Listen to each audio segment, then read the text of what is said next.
저희는 지금 2023년에 눈여겨볼 뉴스들을 분야별로 정리해보고 있는데요. 이번엔 김지아 기자가 국제 뉴스를 한번 또 좀 정리를 해오셨죠. 네, 저는 올해 눈여겨봐야 될 국제 이슈들을 굉장히 좀 큼직큼직한 전망들을 좀 정리해봤는데요. 네, 크게 세 가지로 먼저 정리를 했습니다. 첫 번째 이슈는 바로 우크라이나 러시아 전쟁 끝날까입니다. 이렇게 길어질 줄 몰랐어요. 그렇죠. 그러니까 정말 단연 눈여겨봐야 할 이슈는 전쟁인데요.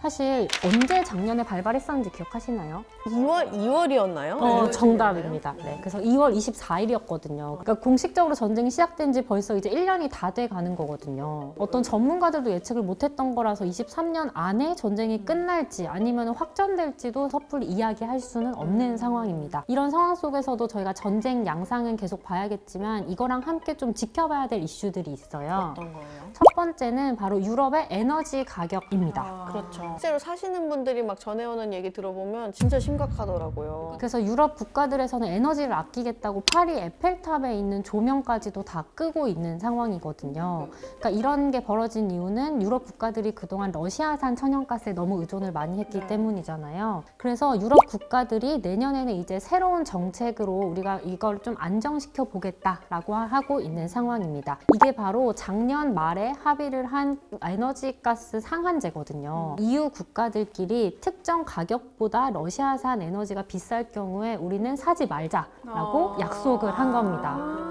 판에 비싸게 팔려는 걸 막아보겠다는 거. 네, 맞아요. 그러니까 이게 러시아를 제재하는 효과도 있고 그 유럽의 에너지 가격을 좀 안정시키는 효과도 같이 얻겠다라는 건데요. 구체적으로는 가스 가격이 뭐 3일 연속으로 180유로 이상, 그리고 글로벌 시장의 액화 천연가스 가격이 35유로 이상이 이게 지속될 경우에는 상한제를 발동해서 더 비싼 가격으로 우리가 다 같이 사지 말자라고 한 겁니다. 근데 이거는 2월부터 시작될 예정이긴 하거든요. 그런데 이게 진짜로 뭐 잘 작동될지, 그리고 이걸 어기는 국가도 사실 있을 수가 있잖아요. 꼭 그렇잖아요. 꼭. 그렇죠. 그렇죠. 같이 하자 하면 꼭. 그렇죠. 안 그리고 하는데. 추우니까 어쩔 수 네. 없기도 하고요. 그리고 러시아도 사실 가만히 있지는 않을 거거든요. 그래서 2월부터 이 가스 상한제가 잘 이뤄질지 한번 저희가 잘 지켜봐야 합니다. 전쟁이 또 장기화되면은 더 이 제도를 만들어도 지키기가 쉽지 않을 것 같아요. 작년 겨울은 유럽 국가들이 어떻게 버텼다라고 했는데 내년까지 이어질 경우에는 정말 겨울을 나기가 쉽지 않다라는 전망이 많은 상황입니다. 근데 이 에너지 가격이나 이런 수급이나 이런 것들이 안정화되지 않은 상태가 이어지고 있다 보니까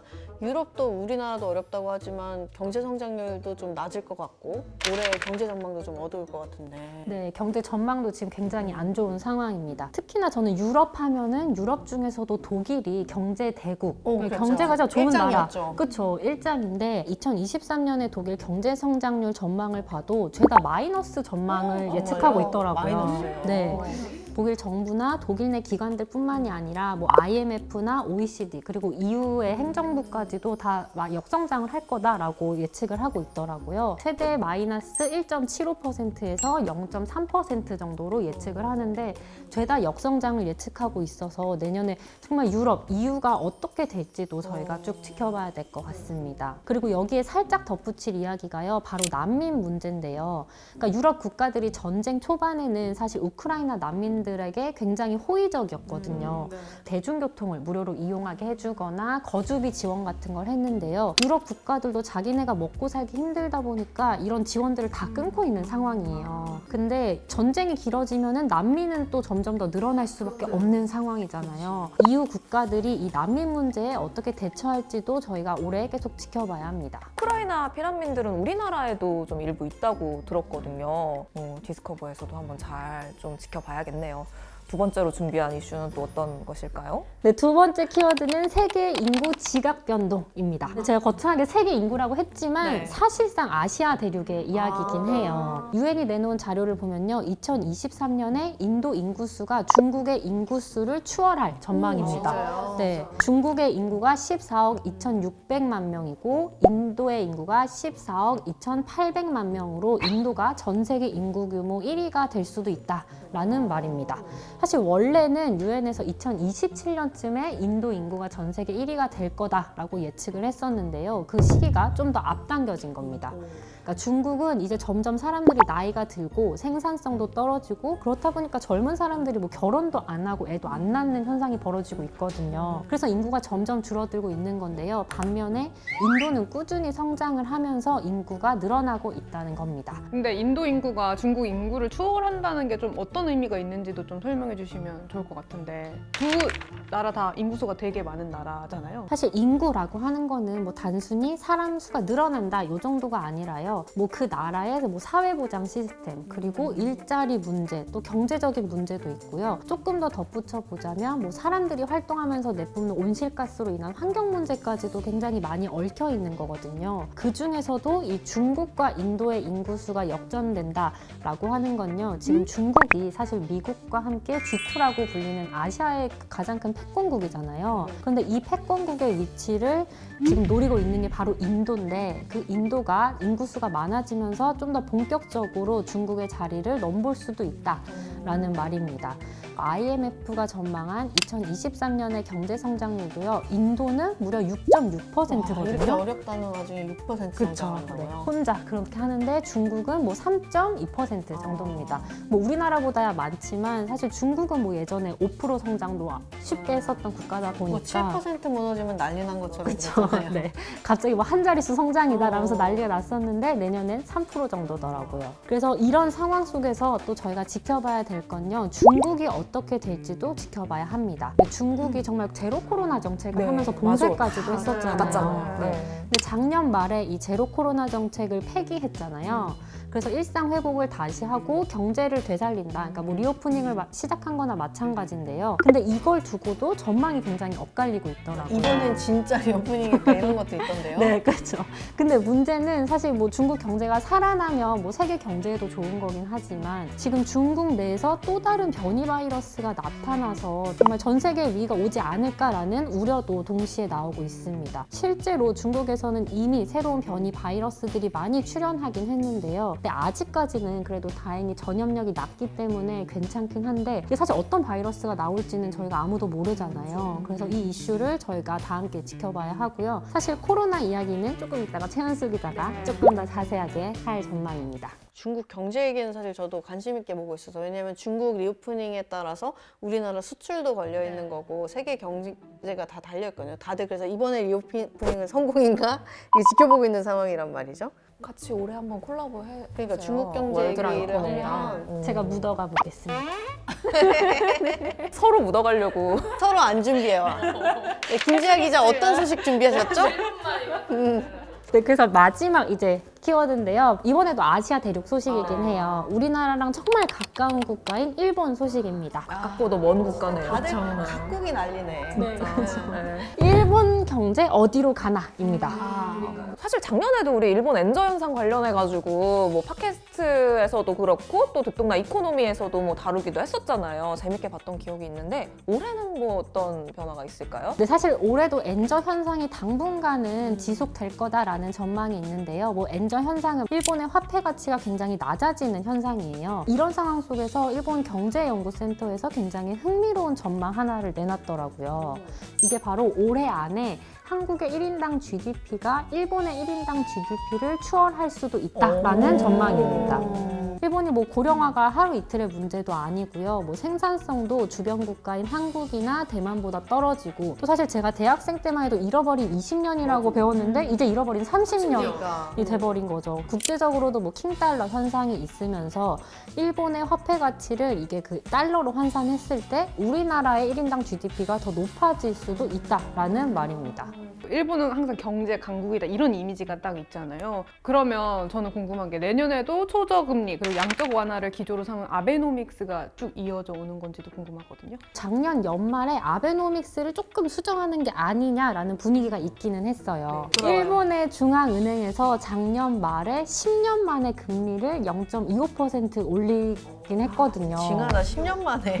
드디어 10년 만에 0.25% 올렸군요. 사실 다른 나라는 뭐 0.5%나 0.75% 뭐 자이언트 스텝까지도 얘기하기 때문에 사실 0.25는 작을 수도 있지만 이게 일본 자체에서는 어쨌든 10년 만에 처음 있는 일이기 때문에 이게 아베노믹스가 수정되는 게 아니냐라는 전망이 굉장히 우세한 상황이에요. 게다가 또 하나 눈여겨볼게요. 그러니까 올해 4월에 아베노믹스를 이끌었던 일본은행 총재의 임기가 끝나거든요. 구로다 씨. 네, 구로다 씨가 10년 만에 이제 자리에서 내려오게 되는데요. 아베노믹스가 시작될 때부터 함께 했던 사람이기 때문에 굉장히 상징적인 사람인데 저희가 아직까지 뭐 일본 중앙은행 총재가 누가 될지 뭐 후보를 언급하는 거는 조금 이르긴 하지만 아베노믹스가 사실상 폐기 수순에 들어가는 게 아니냐라는 전망이 많기 때문에 일본이 내년에 어떤 정책을 쓸지도 저희가 기회가 되면 한 번 더 다뤄보도록 하겠습니다. 그 다음으로 드디어 제가 전해드릴 소식은 과학 분야입니다. 가장 먼저 제가 좋아하고 또 듣동로 여러분들이 흥미 있어 할 만한 이야기, 우주를 시작해 보겠습니다. 우주 이야기. 바로 디어문 프로젝트인데요. 일론 머스크가 설립한 우주 탐사 기업 스페이스X 다들 아시죠? 네, 이 기업에서 디어문 프로젝트를 2023년에 시작한다고 합니다. 일본의 마에자와 유사쿠가 스페이스X에서 개발 중인 차세대 우주선 스타쉽을 이용해서 인류 최초로 민간인들에게 우주 여행을 제공하겠다라는 게 골자예요. 얼마나 부자면. 그러니까 일본판 일론 머스크라는 호칭이 있더라고요. 제가 이분이 뭐 하는 분인지 한번 찾아보니까 온라인 의류 소매 업체인 조조타운이라는 곳이 있나 봐요. 그곳의 설립자인데 약 자산이 30억 달러에 달한다고 합니다. 근데 이번에 이 소식이 좀 화제가 국내에서 된 이유 중에 하나가요. 디어문 프로젝트를 함께 할 8명의 명단에 가수 빅뱅 탑이 올랐기 때문이에요. 마에자와가 이제 본인을 제외하고 8명의 문화예술인을 이제 발표를 하고 명단을 살펴보니까 뭐 미국 DJ 있었고 미국 유튜버 그리고 체코 안무가 아일랜드 사진작가 뭐 영화 제작자 그리고 인도 배우까지 엄청 다양한 사람들 데리고 달을 간다고 합니다. 이 마에자와가 이 원대한 꿈을 언제부터 품었나 제가 이렇게 살펴보니까 2018년도부터 시작을 했더라고요. 한 4, 5년 전부터.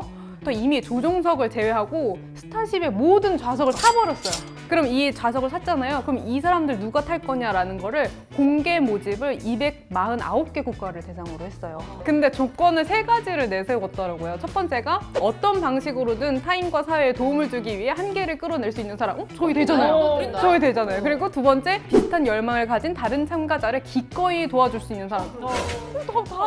다. 그 세 번째, 본인을 예술가라고 생각하는 사람. 예술가지 우리는. 뉴스 예술이에요?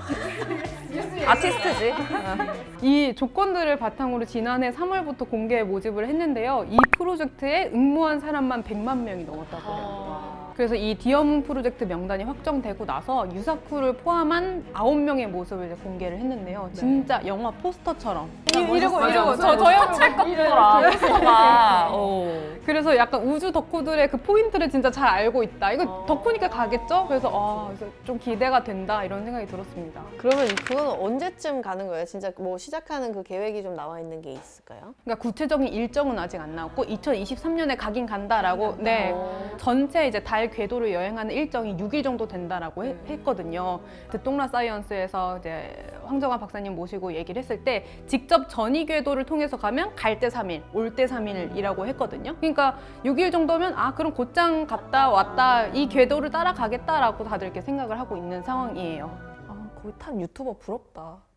거기서 또 이제 촬영해올 거 아니야. 맞아요. 그러면 진짜 많이 보겠다. 네, 근데 이런 상황에서 이제 한국도 가만히 있지 않습니다. 우주 항공청을 이제 설립하겠다. 컨트롤 타워를 꾸려보겠다. 한국의 나사 같은 건가? 네네네네. 지난해 11월 말에 윤석열 대통령이 2023년 말에 한국의 우주 항공청을 출범하겠다 이렇게 발표를 했거든요.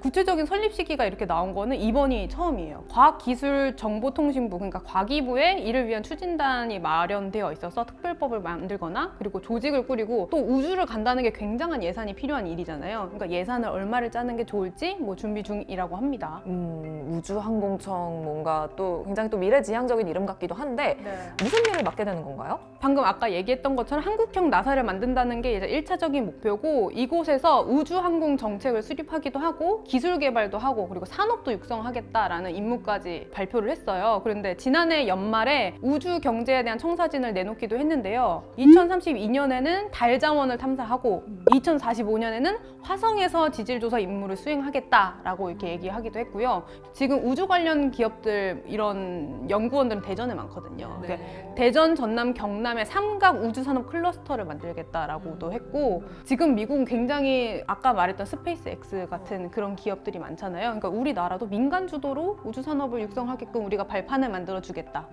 네, 그 밑그림을 지금 작업하겠다라고 하는데 저 개인적으로는 우주 덕후로서 기대가 굉장히 되고 있습니다. 그 다음으로 얘기해볼게 코로나19 어디까지 왔나. WHO가 발표한 데이터 분석을 보면요. 그러니까 2020년에서 2021년 사이 가장 많은 초과 사망자, 이 초과 사망자를 낸 국가는 인도라고 합니다. 2년간 약 474만 명이 예측한 사망자 수보다 더 많이 사망을 했다. 이 자료를 보면서 지난번 듣동라 사이언스의 이대한 진화 유전학자 모시고 얘기 한번 들어봤잖아요. 근데 그때 코로나19와 네안데르탈인의 DNA 연관성에 대해서 이야기를 잠깐 했었는데 네안데르탈인으로부터 물려받은 3번 염색체 유전자가 코로나19를 중증으로 유발시킬 수 있는 그런 영향을 끼친다 뭐 이런 내용이었어요. 근데 네안데르탈인의 DNA를 가장 많이 물려받은 게 또 인도인이라고 설명을 해주셨거든요. 그래서 근데 인도가 코로나19의 영향을 받았던 게 이것 때문이지 않을까라는 생각도 지금 드는데 그 다음으로 러시아는 107만 명 그리고 인도네시아는 103만 명 영국은 93만 명의 초과 사망자를 냈다고 합니다. 저는 또 현실적으로 궁금했던 게 코로나 백신도 계속 새로운 게 나올까? 뭐 계속 네. 맞게 될까? 이런 것도 궁금했어요. 네, 맞습니다. 계속 개발 중이라고 하고요. 네이처에서는 2023년 주목해서 봐야 할 이슈를 연말마다 내고 있는데 차세대 백신을 꼽았어요. 첫 번째로. 뭐 예를 들면 독일 마인츠에 있는 바이오엔텍이라는 회사가 있는데 말라리아, 결핵, 뭐 헤르페스 질병에 걸린 사람도 안전하게 맞을 수 있는 코로나 백신을 기저질환이 있어도 네. 이런 질병에도 안전하게 맞을 수 있는 코로나 백신 임상 실험을 지금 진행 중이라고 합니다. 근데 이 밖에 저는 재밌었던 게 코 안에 뿌리는 스프레이, 비강 스프레이도 이제 백신용으로 백신. 네, 백신 이게 딱 뿌리면 이게 백신이 된다고 하더라고요. 그게 등장을 했는데 동물들한테는 그게 효과가 있는데 사람들한테 효과가 있는지는 좀 더 이제 개발을 해봐야 된다. 네, 네. 콘데 엄청 아픈 거예요. 주사가 낫겠다 싶으면서 막 이만큼 붓고 막. 아, 그럴 수도 있겠다. 이렇게 되는 거 아니에요? 맞아, 엄청 매울 것 같아요. 뭔가. 매울 것 같아요, 왠지. 네, 그래서 앞으로 이런 백신들 어떤 게 개발이 될지는 앞으로 살펴보면 좋을 것 같습니다. 여기까지가 제가 준비한 사이언스 2023년 소식입니다. 사회, 경제, 국제, 그리고 우주 분야까지, 과학 분야까지 변화를 다 살펴봤는데요. 사실 2023년에 듣동라에도 변화가 있잖아요. 그래서 한 가지 소식을 전할 게 있죠. 네, 맞습니다. 제가 오늘이 듣동라 기자로서는 마지막 방송입니다. 죄송합니다. 드릴 말씀이 있습니다로 왠지 썸네일을 근데 제가 그동안 듣동러로서 멀리서 응원을 하다가 정말 감사한 기회로 1년간 듣동러 기자로 여러 가지 콘텐츠, 뭐 유튜브나 팟캐스트들을 만들었는데 이런 기회를 만들어 주셔서 너무 감사했다라는 생각이 들고 듣동러 사이언스도 이제 안정화가 됐고 그리고 저는 되게 네. 재밌게 했거든요. 너무 재밌어요. 내년에는 그럼 사코노미로 아니요 사스 커버로 가기로. 네네. 뭐 이 기자는 홍 기자가 제 사이언스 분야를 나눠 가진다고 하시니까 네, 사실무근입니다. 저는 이제 JTBC 뉴스룸에서 현장 취재하는 기자로 제 막 영역에서 눈사인 기자 이런 걸로 나오는 거잖아요. 그쵸, 이렇게 지금. 네 대기 중입니다. 뭐 이런 거 설날에 하겠죠. 톨게이트 가고 네. 그런 거 하겠죠. 저는 제 영역을 열심히 쌓고 있을 테니까요. 언제든지 듣동라에서 불러주시면 눈썹 휘날리고 달려와서 현장 이야기 들려드리도록 하겠습니다. 감사합니다. 고생했습니다. 고생 많으셨습니다. 악수 한번. 아이고 손이 차가운 거 봐. 아이고 손 차가운 거 진짜 차가워요. 고생했어요. 우리 연수 핫팩 좀 많이 챙겨서 줘야겠다. 맞아. 추울 텐데. 전자팩으로. 최 기자 응원 댓글도 많이 남겨주시고 올해 보고 싶은 뉴스 다음번 유닛들 어떤 이야기 다뤄줬으면 좋겠는지도 늘상 저희는 댓글로 접수받고 있으니까요. 많이 달아주세요, 댓글도. 클로징은 마지막이니까 제가 한번 할까요? 좋아요. 네. 화수목 아침 7시 듣동라가 습관이 됩니다. 새해 복 많이 받으세요.